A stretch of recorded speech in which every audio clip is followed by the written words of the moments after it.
anybody can go to my LinkedIn site, and all of my references are from June of 2012 because I was figuring out my exit strategy. I have like 15 people. They're like, why you need a reference? Oh, don't worry about it. Just put it on there. Because I was trying to figure out what I was going to do if it didn't work out. Hey, welcome to Simple Faith. My name is Rusty George. We're so glad to have you with us today. And today we have a returning guest, a guest that's been with us before, a pastor by the name of Mike Linch. Mike is an incredible guy because not only does he pastor a church, he pastors many Major League Baseball scouts, managers, coaches, and even college baseball coaches and scouts and players as well, and just does an incredible job with that. And I ran into Mike a few years ago because of our mutual friend, Brian Dodd, who's also been on the podcast multiple times.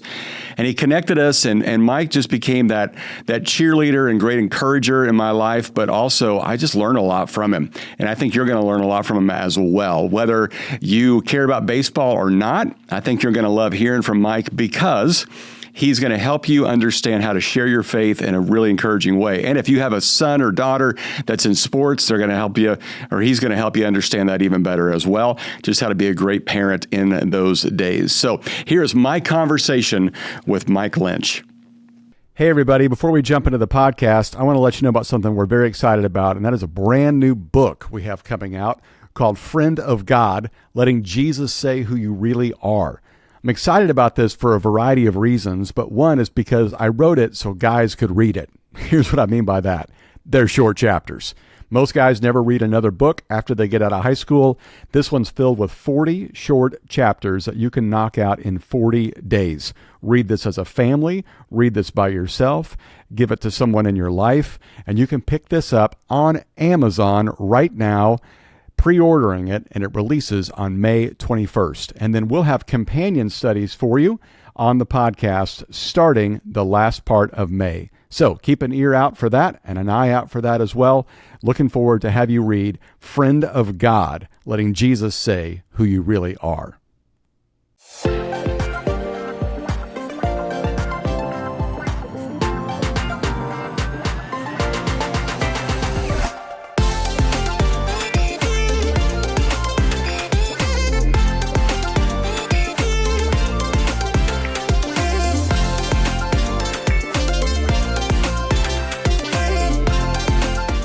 Mike Linch, welcome back to the show. Tell everybody just a brief synopsis as to who you are and what you've been up to.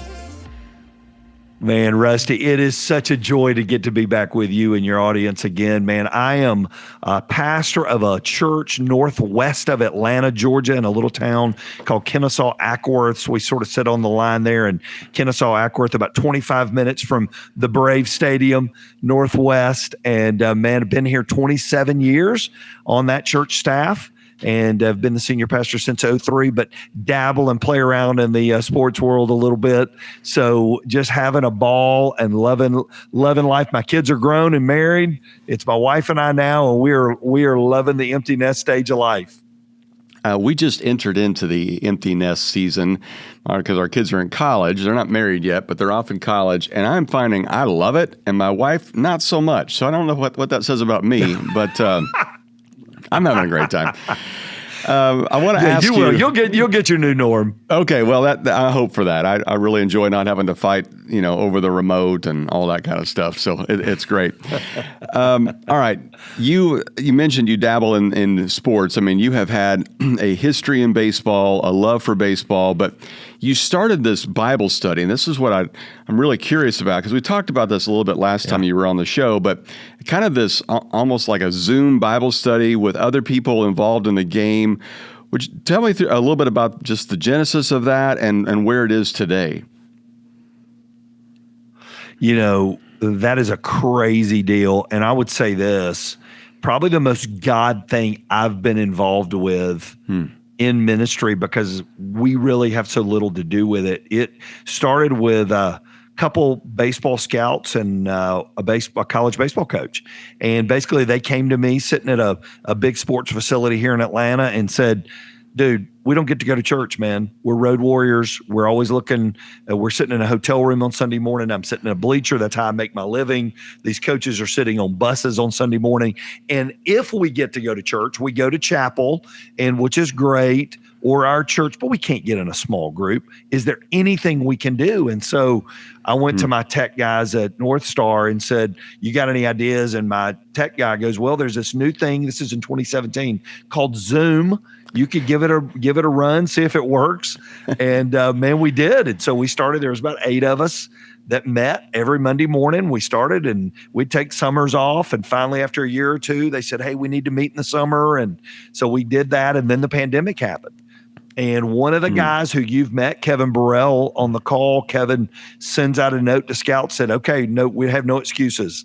None of us are anywhere. We're all home. There's no excuse not to be on. And we went from about 14 guys to 40 guys. And now I would say, Rusty, on an average week, we're 75 to 95, anywhere in there. And so we have guys from major league front offices to Division I universities to D3s to NAIA ball to a high school coach in Chicago who gave his heart to Jesus and is getting discipled. And it's guys inviting guys. I'll get pictures, Rusty, of guys at home plate meetings that know each other from the call, and they'll shoot me a picture from the home plate meeting. And it's the great reminder that no matter where they're at, that God has a plan to use them in that space and place. And man, these guys, a lot of them are getting it and getting that their faith is more than just what they believe, that they can actually use that in the platform that they've been given. Wow, that is so neat. Now, is it primarily just baseball, or do you get into other sports as well? We are just baseball. We have two college softball guys. One of them is in Wilmington, and then one of them is at the University of Oklahoma. He's one of the assistant coach there at Oklahoma, and he found out about it from a baseball guy. But he said there's not a lot of guys in that world. So it's great for him to be around other men who are Jesus followers or trying to follow Jesus in that college athletic world. So, yeah, it's pretty wild. Now, I know we have some people that listen to the show that are also pastors, and they're looking to make an impact this way and to kind of, expand their reach a little bit. But they're also thinking, man, I got enough to do, with writing messages and taking care of staff and people and all that. Tell me kind of your process, because you were kind enough to let me sit in on one of these Zoom calls, even though I haven't played, professional baseball since I think 8th grade. But in that journey, you take your weekend messages and kind of turn them into a discussion on Monday. Is that the way it works? It's exactly the way that it works. And so I would say this. I think for every leader, there's things you do that don't seem like work. I think for me, that's something that doesn't seem like work. It is the merger of all my passions of what I would be doing if I was good enough, but I wasn't good enough at it, and my love for the game. And it's like this merge of those things coming together. So it doesn't feel like work to me, because those are all my friends. We were talking about an old teammate of mine. That baseball world is about that big. And so we're all interconnected through friends. So number one, it doesn't take a lot of work. Number two, it is literally a regurgitation of my Sunday message. So at 9 a.m., these guys jump on and we do prayer. I pray over them, and then we dive in. And I teach through my message. The difference is I'm not giving the illustrations. I'm asking them to share how that applies in a major league clubhouse.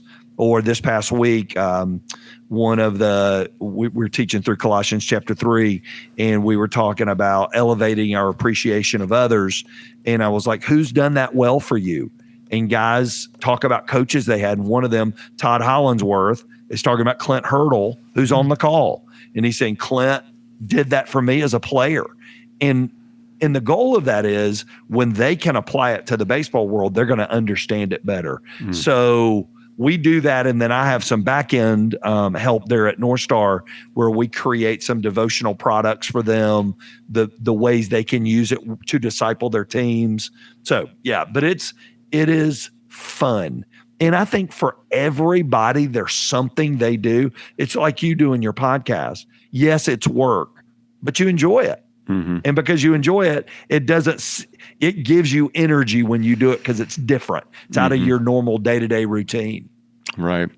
Oh, that's so great. I got a feeling there's a lot of guys out there thinking, boy, I could do that. I could take the message and let it live on. Because there is that weird moment where you work so hard on a message and then you roll off the stage, Sunday afternoon. You're like, well, that's done. No one will ever listen to that again. That's over. I put it on the shelf. That's right. That's exactly right. So I think that's one of the reasons I was interested in getting into writing, because you could take some of your messages, turn them into books, and it's like now they live on a little further rather than just 30 minutes on a Sunday. So I love this idea of the Zoom call. What a great idea. Okay, so because this podcast is really designed to help people kind of make their faith practical and make it simple, I'd love to know from you, who has sports background, is a pastor. You've had a lot of input in your life to develop your faith, but what was kind of like the biggest faith developer for you? When you look back and you think, man, that was like gasoline on the fire, what has really helped you grow in your faith over the years? Man, that's a phenomenal question. I think one of the biggest things probably has been adversity. I think adversity teaches you so much about yourself. And I think that if all we experienced were the successes and things going great, I don't know if we'd be any shadow of who we are, but we go through those seasons of adversity that I would not choose, nor do I want to live through again. But yet in those seasons, I think we discover, I heard Joni Eareckson Tada say this on another podcast. She said, pain can introduce you to a Jesus you could have never known. And I agree with that. Wow. And I think those seasons and moments and valleys forged faith in me and made me depend on God in ways I probably wouldn't have depended on him. And it makes you appreciate the mountaintops even more. And, it's the Max Lucado. You and I, Rusty, we're near the same stage of life. And I heard Lucado say, when you live long enough and you look back, all you see are the mountaintops. But in between those were a lot of valleys. Mm-hmm. And in those valleys, you discovered who you really were. Let me interrupt for just a moment. Did you know we have a YouTube channel? In fact, all of our podcasts are now recorded and placed on YouTube as well. So ever wanted to look at the person I'm talking to? Now you can. Go to Pastor Rusty George on YouTube and subscribe. All right, back to our show. Can you tell us about a couple of those valleys that you went through and where you saw Jesus in that?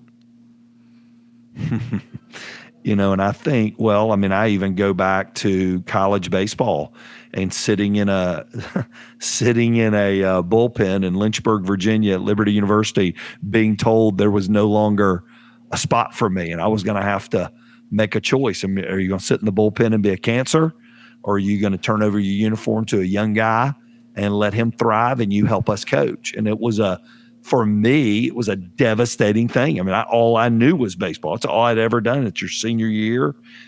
And now looking back, it's that big. But boy, when I was in it, it seemed like the end of the world.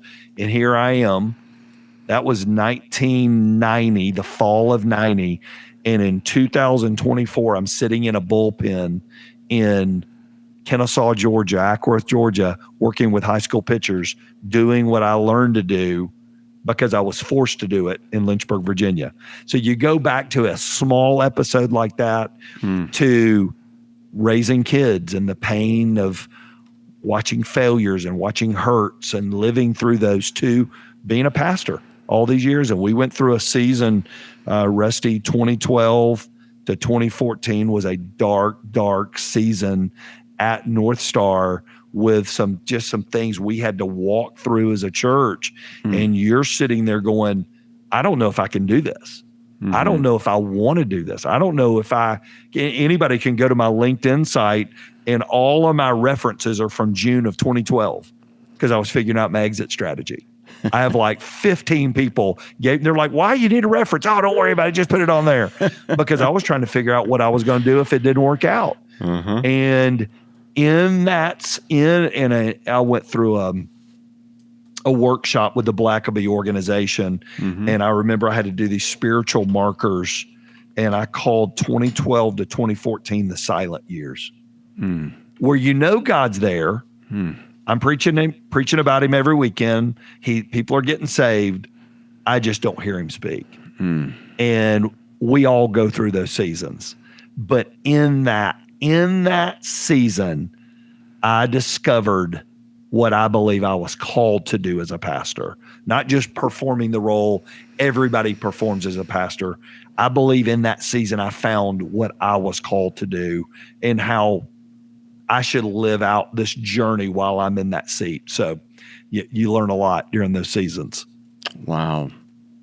So I'm thinking about you as this college age kid thinking that you're going to play in the big leagues and getting that news that there's not a spot for you and how difficult that was. Fast forward, and now you're helping other guys deal with that same kind of news. Yeah. What do you say to a kid that's going through that? Because there's some coaches that are listening and there's some parents that are listening. And I mean, you have the benefit of hindsight and going, listen, that's right. Baseball's not everything. There's bigger things in your life. The sun will still come up tomorrow, those kind of things. How do you encourage somebody going through a difficult season thinking their world has ended? Well, I will say this. So number one, I never thought I would play past college. I just wanted to squeeze out my senior year. And I remember calling home to tell my parents, and this is a note to parents, and telling my dad, I can't believe this is what the coach said. They're not going to pitch me this year. And I remember my dad going, well, I hate that for you. I was like, were you going to come up here? Are you going to do anything? And this is from a payphone. He's like, well, no. I mean, why would I need to do anything? It said, it sounds like they gave you some options. I said, well, they did. And he goes, well, looks like you get your first real life choice. He said, were you going to play next year? And I went, no, this was going to end it. He said, well, just consider it you retired a year early. and the lesson in that was they let me learn to handle my own failure. And if my mom and dad had protected me from that failure, it would not have benefited me long term. So that would be one. I think secondly it's the thing you and I have told a million people, Rusty. Never put a comma, never put a period where God puts a comma. Your story's not over. This is a piece of your story that is gonna be used. Hang in and keep walking. Hang in and keep walking.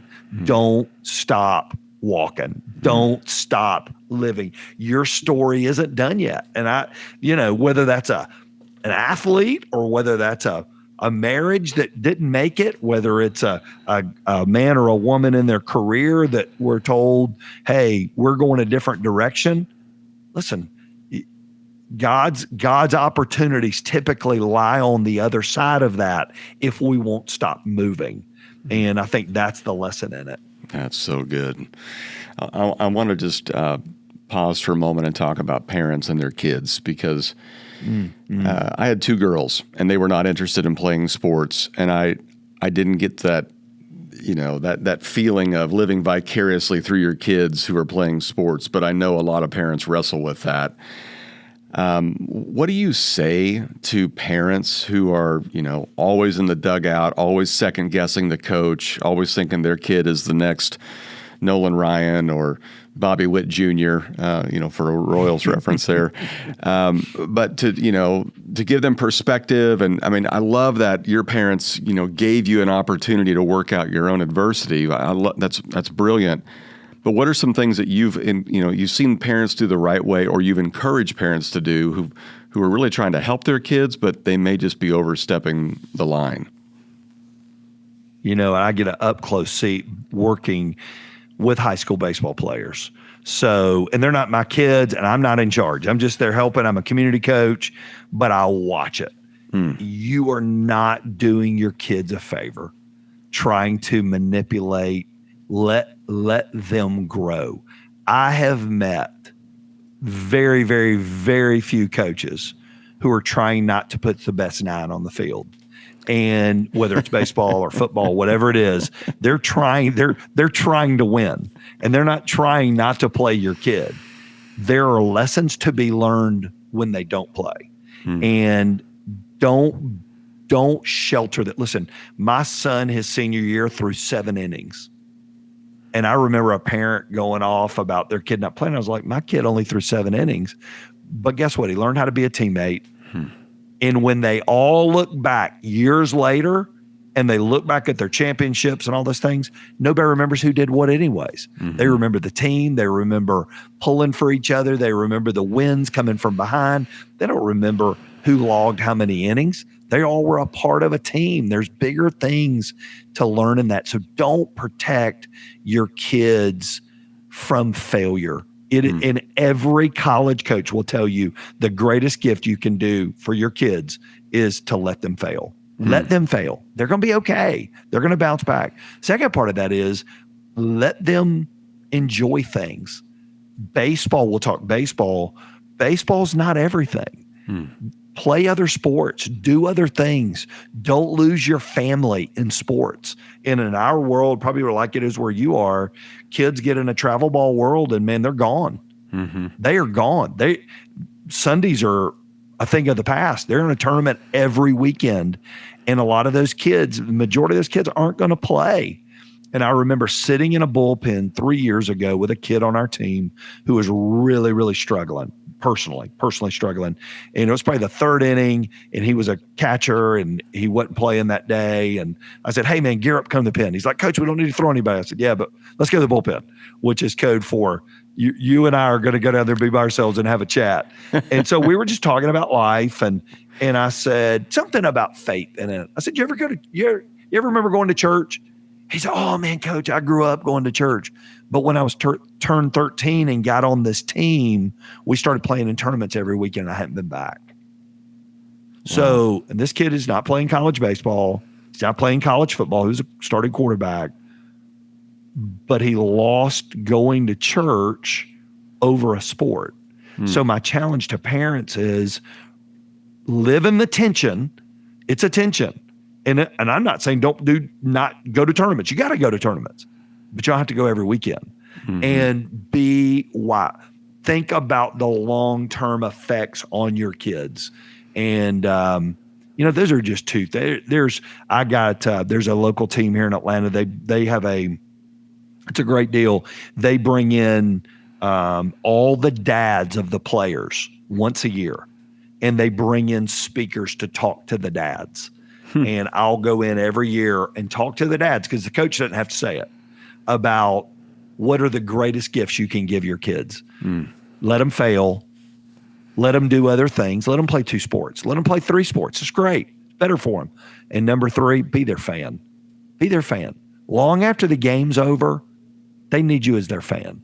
Be their best fan. You don't need to be their agent. Just be their fan. Cheer for them. Pull for them. And, hey, hug them when things aren't going good.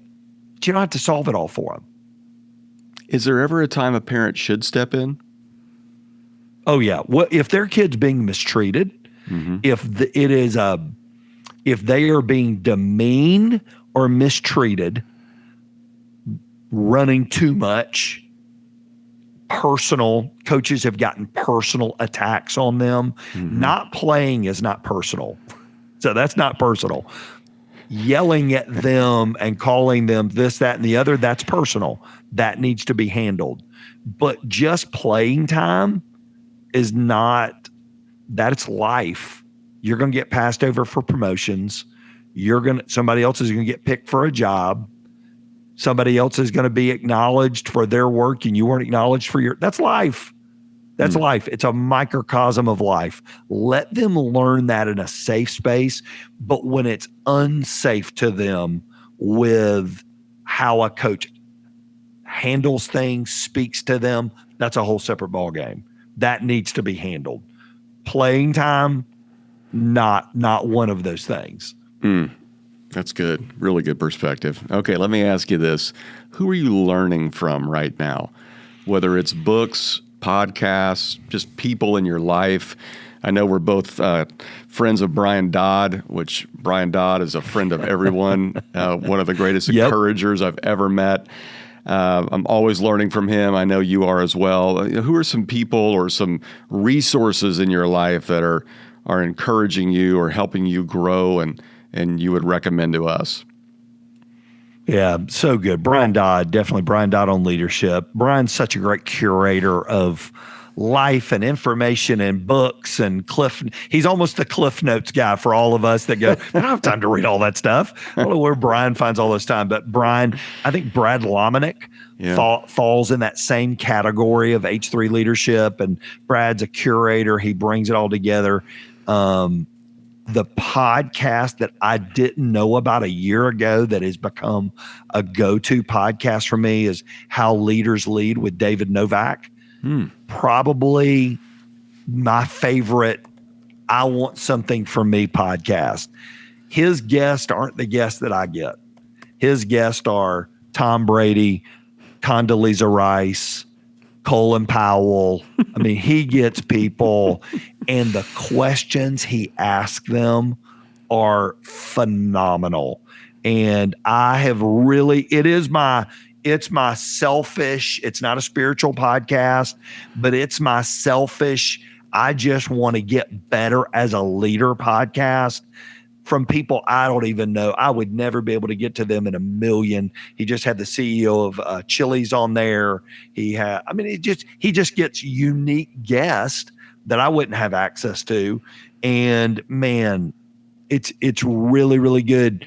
Reading wise, anything that Dr. Sam Chand puts out, I will get my hands on. Amen. I love Sam Chand. So I'm going to a learning opportunity with him next week here in Atlanta. And there's just so many guys like that. They put something out that's always worth getting your hands on. That's great. Well, buddy, it's been too long. This is always refreshing to me. Always love talking to you. Thank you for being a friend and a fan of the show and being a guest on here. This has been awesome, buddy. So thanks so much for making this part of your day. Thank you, Rusty. Well, that was fantastic. Hope you enjoyed our conversation with Mike Linch. Love that guy. So grateful for him. Make sure you check out his podcast as well, Linch with a Leader, and just continue to listen to him. He's just a great voice in the church world. Next week, I'm back with brand new content. Can't wait to share that with you. If this message was encouraging to you and you think it would be to somebody else, make sure you share that with a friend. And we'll be back next week. As always, keep it simple.